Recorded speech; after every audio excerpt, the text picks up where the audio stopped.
Marami na daw pong titistigo laban kay Digong, kay Bongo at Bato de la Rosa. At yun nga, isa na po ito. Kasama sa kanyang posibleng maging expose ay ang kaugnayan ng si Michael Yang, um, kina Duterte, Bongo at Bato de la Rosa.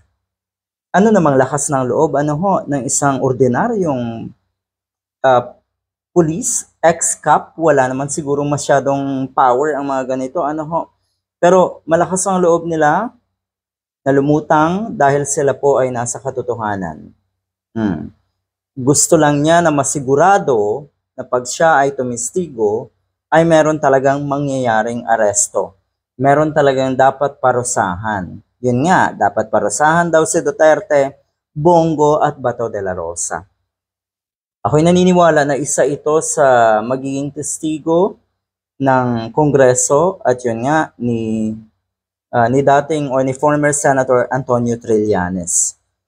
Nakakatuwa lang isipin na sa madalas nating sabihin na hindi talaga forever yung paghahari-harian ng ninuman, ng kahit sino.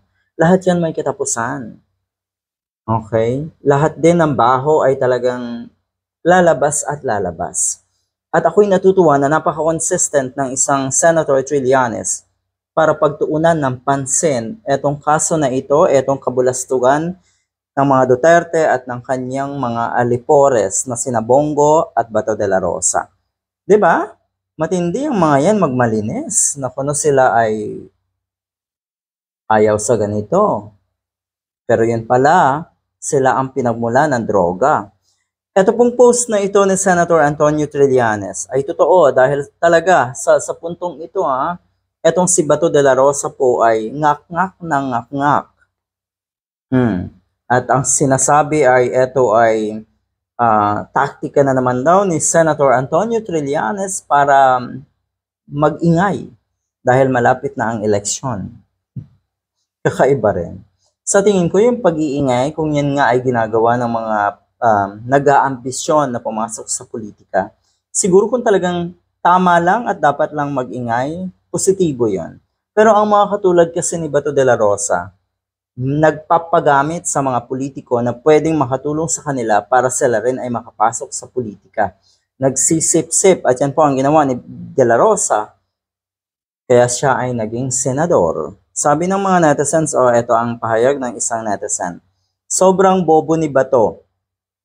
Akala niya, larong bata ang ginagawa nila na bawal batiin ang mga kasabwat nila. Alangan namang ang kumbinsihin ni Senator Trillanes ay yung mga pulis na walang alam. Ang kinukumbinsi na maging testigo ay yung mga pulis na may alam, na may kinalaman o na talagang naging witness sa madugong war on drugs na yan.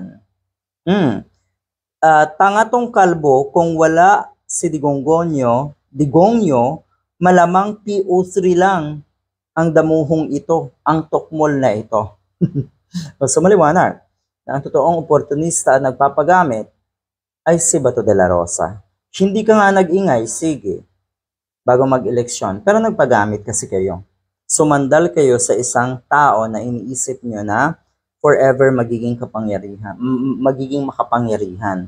Sabi ni Senator Trillanes, Bato de la Rosa has been ranting lately because I was supposedly trying to convince witnesses to testify against Duterte and him.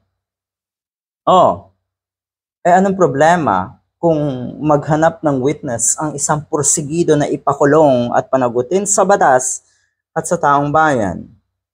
Katulad ni Antonio Trillanes, di ba wala naman? Trabaho yun Ginagawa niya yung gusto niyang o yung trabaho niya at yung pinaka-advocacy niya na maipakulong at panagutin ang mga Duterte. Hindi ba 2017 ko pa ginagawa yan?